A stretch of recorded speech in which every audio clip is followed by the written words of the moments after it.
Hello and welcome to Comic Culture. I'm Terrence Dollard, a professor in the Department of Mass Communication at the University of North Carolina at Pembroke, but clearly we're not in the TV studio today. We're in Durham, North Carolina at the North Carolina Comicon. Downtown Durham welcomed NC Comicon back after a 5-year absence. Outside the convention center, it was almost like a street fair. Inside, organizers brought in dozens of vendors and packed Artist Alley with amazing creators like comic legend Arthur Adams.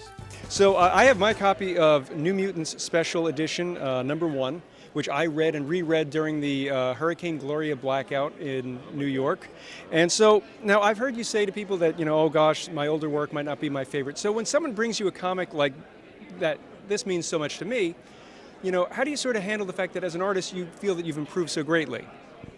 Well, you make a good point. I mean, I did draw that. I was probably 21, maybe 22 years old at the time, and it was such a big hit. It was a bit of a shock to the system. But mostly I remember I was somehow able to get away with quite a lot because it was in the earlier days, and so there's a lot of things, a lot of references, artistic references I made in it that I probably couldn't get away with now. I think like Popeye shows up as a character, and the Starship Enterprise is there, and there's lots of weird stuff that nowadays they would probably be a lot more fussy about letting me get away with. And yeah, I look at it now and I think I probably could draw it technically more better now, but I think some of the things that make this an interesting work are some of the flaws, or some of the things that that fans might not necessarily see as flaws, but it might be the thing that gives it a little extra something. Now, you mentioned the Starship Enterprise. I'm thinking of Ed Grimley in the story. Yeah, he's so in there, that's true. Is this something that you as the artist, because it's that Marvel style, you're able to just throw that in and let the writer... It was me, exactly. It was a learning experience also working with Chris Claremont, because this is the very first time we'd worked together. So he, as you may or may not know at that time, Chris and most comic book writers worked plot style, which means they would give you a story that said, okay, this action has to take place between issues or between pages 3 and 5, something like that. So it would give the artist leeway how to figure that out. And I was just always putting in pop references in my work, and so there's lots of strange characters that show up, and some that make more sense than others, like Hagar the Horrible is in there. He might be more in the second part than in the first part. And at least he's a Viking, so at least he makes some sense in a Norse mythology story. But I'm just very fortunate that I was able to do it and that it had such a positive impact on people. And last question, in that second half, it was sort of a jam between different inkers. When you got pages back and you see that, maybe Walt Simonson pitched in or Terry Austin gave someone else a page, what's it like to see just somebody else's approach to your pencils? My pencils are very tight, and for the most part, so that second issue was done. There is a handful of pages that are by a bunch of different people, but the bulk of the book is inked by both me and by Mike Mignola, who was living in the same apartment building as I was at the time. So most of that was pretty easy, and it's been long enough I can't really remember all of the exact situation on that. I don't think Walter inked any of the pages, but he inked the cover on that issue.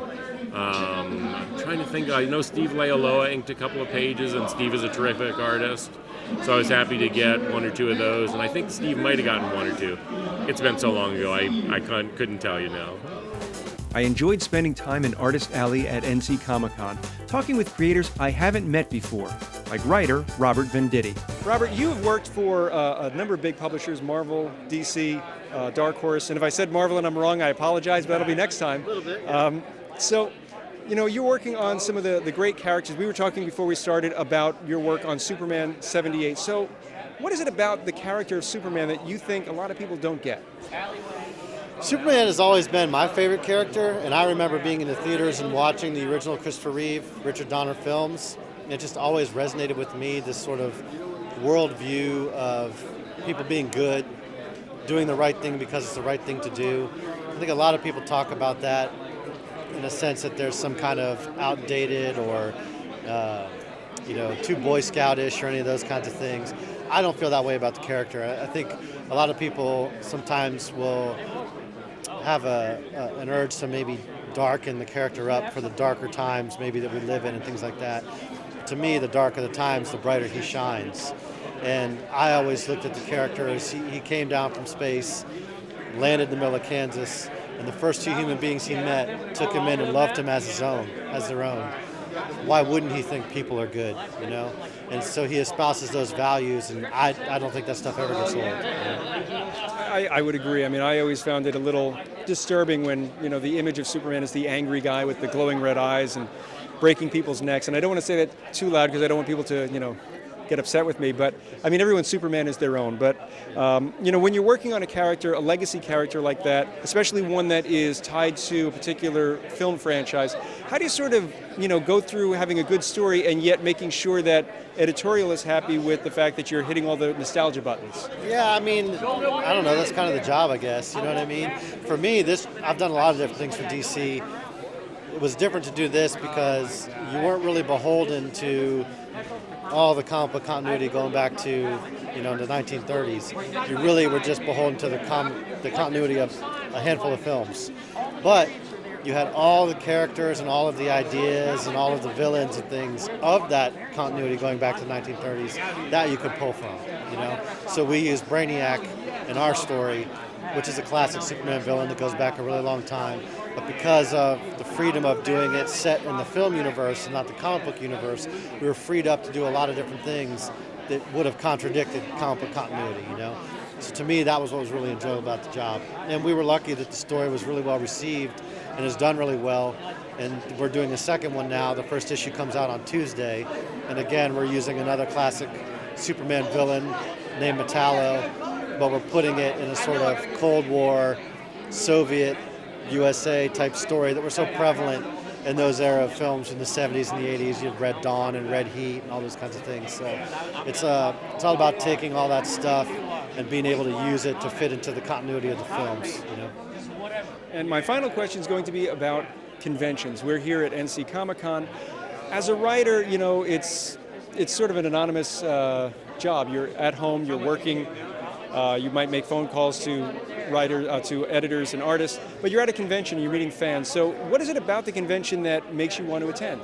Yeah, I love, for the reasons you just said, it is kind of a solitary existence, and I wasn't always a writer. I mean, all the jobs I had, growing up and into my 20s, I worked in retail, I worked in restaurants, I worked in warehouses, you're always around a ton of people, Now I'm just sort of at home writing all the time, and so it's nice to get out and interact with fans and see how they feel about the books, but also be around your work friends, other people that do the similar things that you do, and talk about story, meet new artists.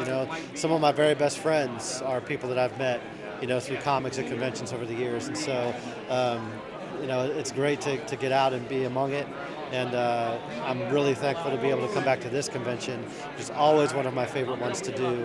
The last time I was here was the last one they had in 2019.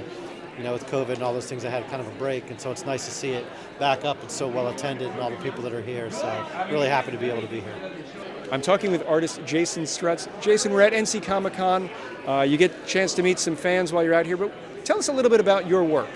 So I have been doing comics for about 10 to 15 years, working in generally the horror, spooky genre. Have been working on Poe comics with Enrica Jang, who's now the director of the Poe House and Museum. We've done a adaptation of Poe's Cask of Amontillado and a continuation of that story. And I have new books coming out that I've been working on for about the past year. My first written and drawn book, all by myself. That's great. The question I see on your banner, it says medieval horror. So I'm wondering, what is it about different time periods that make horror seem a little bit more creepy to you? Well, the basis of horror is unknown stuff. So when you are dealing with an unknown time period, an unknown part of the world, it may be things that you're not familiar with, and that can already put you off balance, and then the story can further push you in a direction. And I noticed that you have some original pages here. Are you a traditional artist, again, pencil, pen, and ink, or are you working digital maybe and kind of incorporating the two? So I do a little bit of both. On my book Returned, I've written the script and I've done all the layout on my iPad. So in that way, it allows me to tweak the storytelling quickly and easily, whereas if I was doing that with pencil on paper, I'd be doing a lot of erasing, I'd be doing a lot of redoing of work. So say I draw a great figure that I'm happy with, but it's just not in the right spot or it needs to be bigger, that's a lot easier to figure out in digital. And then I'll take that and print that out, and I've been doing physical ink art for my new book using a light box, and then bringing that back to the computer to work on color from there. And, as somebody who is working on both the writing and the art for a book, how do you sort of balance your day so that way you can, make sure that you're serving the writer's needs, the artist's needs, and also the human being who's got to go and maybe get, some groceries and take some, naps or something? Yeah, absolutely. It's a difficult balance. The way that I worked on this book was pretty much just buckling down on doing writing and not even thinking about art until I was happy with that story. So my plan moving forward is to be always doing a bit of writing and a bit of drawing, but never drawing the thing that I'm writing. Keeping them separate until I'm happy with a story, and then moving on to art, and then I bring in another writing project from there. So it's generally been about a day or two a week that I'll dedicate to writing new projects. And if the folks at home wanted to find out more about you, where can they find you on the web? So I have a main website of strutsart.com, and I have my returnedcomic.com website, and that's going to start hosting my comic in January. I'm talking with Timmy Haig, who is a writer here at NC Comicon. So, Timmy, you've got some great-looking books here, including Fear the Funhouse with Archie Comics. Yeah. So, tell me about your style of writing. EC Comics meets Goosebumps. Perfectly fitting in the world of Archie horror, which it's been an imprint with Archie since 2013. Started with Afterlife with Archie, Chilling Adventures of Sabrina, and 10 years later, here we are now with Fear the Funhouse, which is perfect for the YA crowd. It's YA horror, so if you got someone who loves Goosebumps at home, this is the perfect comic for them. And it's interesting because YA and all ages books Yes. are really becoming a big part of building the comic audience because they can tell a story in any genre. Exactly. And what I've noticed most about the Archie stuff is that it can be creepy and a little scary, but at the same time, there's a little bit of humor in that. So how do you kind of balance that, making sure it's creepy, but not too creepy that you're going to scare somebody too much? The goal for writing Archie horror for me is, one, I want it YA, so I want horror for the whole family. I want it of all ages, but it's still Archie. That's the still core. So by the end of the day, I need someone who's been a lifelong Archie fan, who loves Betty, Veronica, Jughead, as they are, and Archie, of course, but will read this and it still hits all the notes for them. That's still the characters they love, but it's something new and fresh and creepy.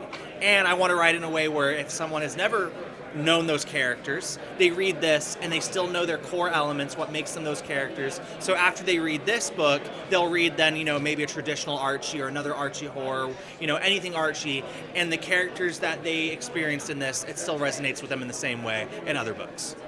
One of the things I really like about Archie is that they're not afraid to take risks and Yes. present things in a new and different way. So as a writer, and you've got a great idea, pitching it to an editor, are they going to say, hold on a second, or are they going to say, that's a great idea and let's bend some more rules? I'm super thankful for my editor.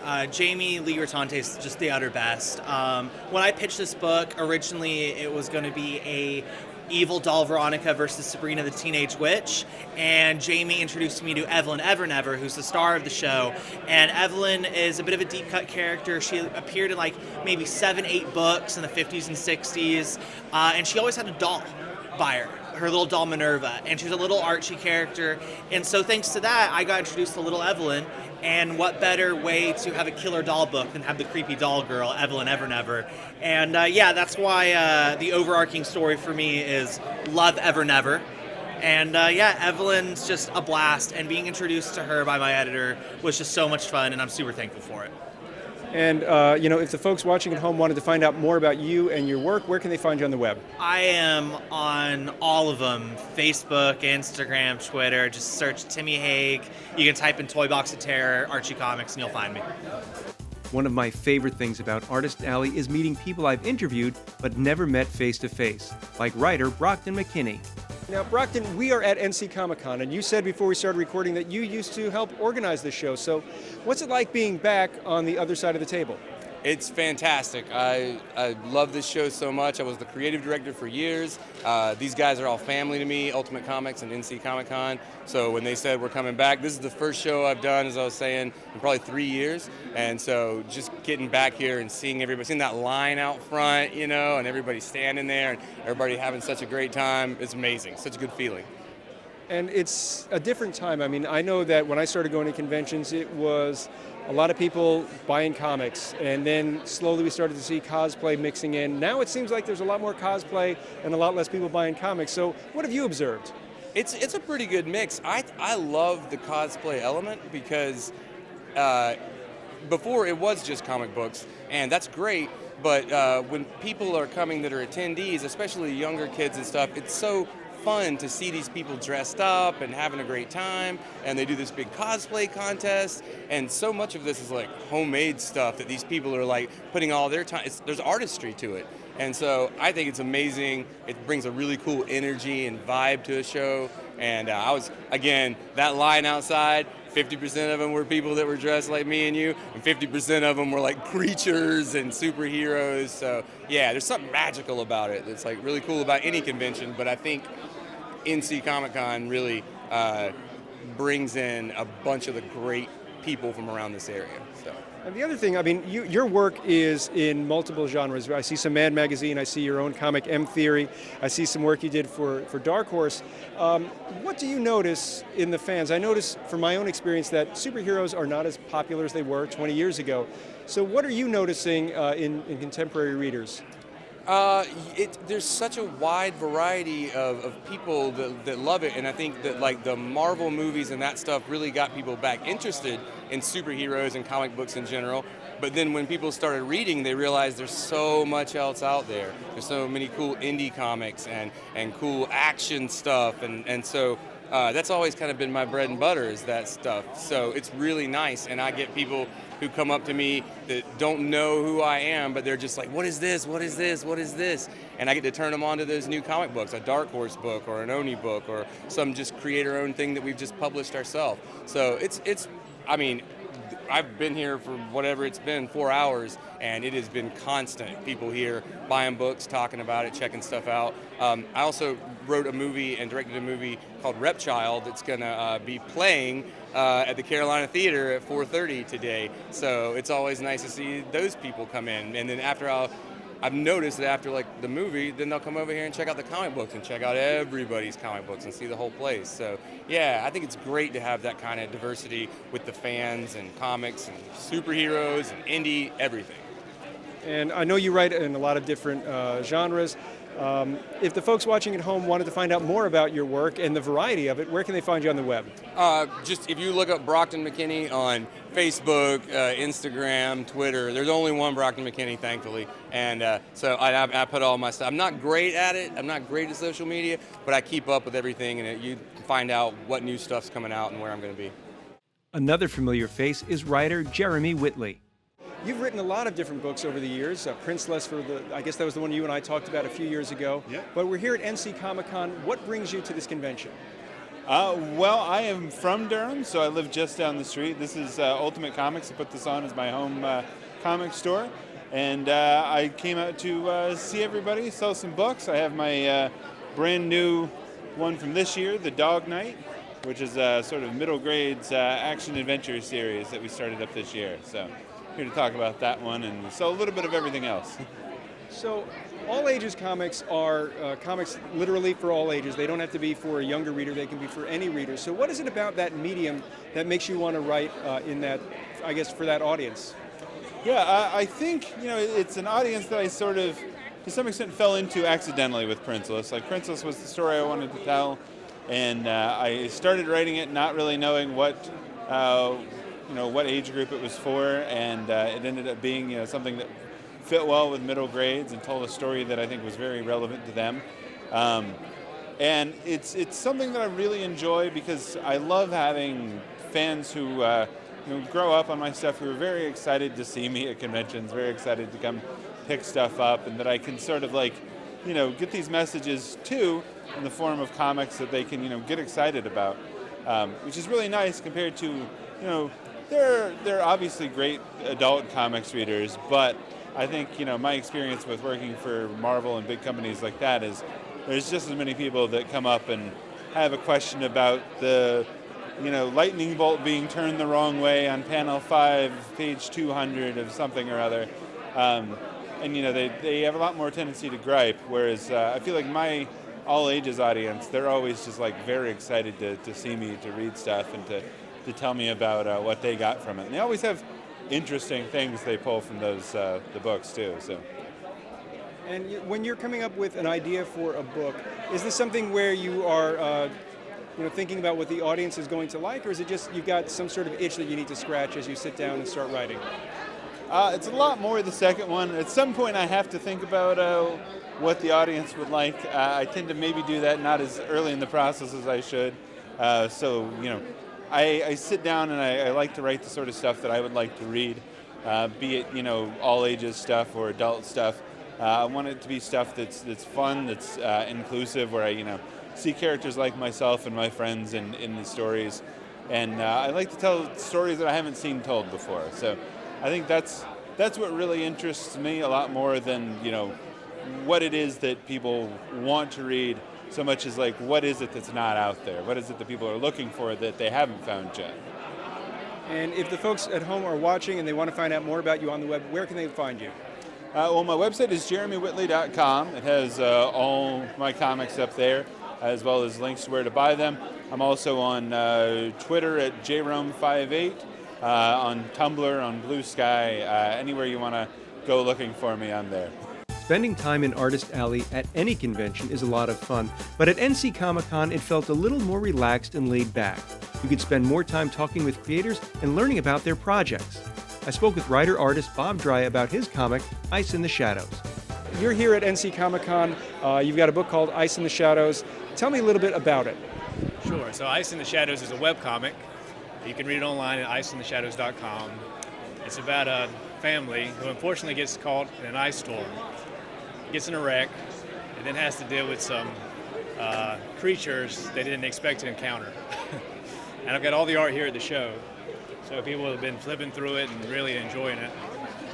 So it's a digital comic, but you're doing the art in the traditional manner. So as an artist, is it something where you kind of want to get away from the technology when you're doing the creation, or is it just, you just have always done it this way? It was like you said the first time. I wanted to get away from computers for a while. So yeah, it's completely hand-drawn. It's colored with watercolors and then inks. The other big thing was I wanted an actual art piece, an actual physical paper, ink, colored pencil, watercolor, something physical. And I just like the look of sort of that older style, I guess. We're surrounded by so much digital stuff. I wanted something different. So. And the great thing about working in the traditional medium is that, like you say, you have the piece of art, but also there's just something about the paper, the way it reacts to the ink, or the way it reacts to watercolor, or if you were doing a colored pencil, how the texture is going to come through. So are you sort of leaning into the unique possibilities that the board might present? Yeah, big time. One big thing is I've got a limited color palette, mostly just blues and browns, and then traditional black India ink. So I wanted it to look different than what you're seeing in mainstream comics. And with indie comics, you can do whatever you want. And I got the look I wanted, and people seem to like it. A lot of people are stopping, flipping through the pages. I got free postcards promoting it, so hopefully it builds readership, just something different. So. Now, I get the sense that this may not be your full-time profession, so is it difficult for you to sort of find the time, if you have another day job, to do a comic regularly to keep the audience engaged and build readership? Well, I quit my job. Great. So, this is my full-time gig. It's my full-time gig. I started the comic this year and sort of left my day job end of August, and I'm just drawing as fast as I can, trying to crank out pages and build an audience. Get people interested in it, which is a real challenge because people typically don't break out of the characters they love. So to get people to love new characters, it takes time. And it's really interesting too, because when you as a creator have something that you feel really passionate about, it can be tricky to sort of, watch other people's reaction to it. So you said people are here, they're flipping through the artwork, they really seem to be enjoying it. So is that a sense of validation that you might not get just from, clicks on a page? Oh yeah, for sure. Yeah, I want to see what people think of it, and if they go through the pages.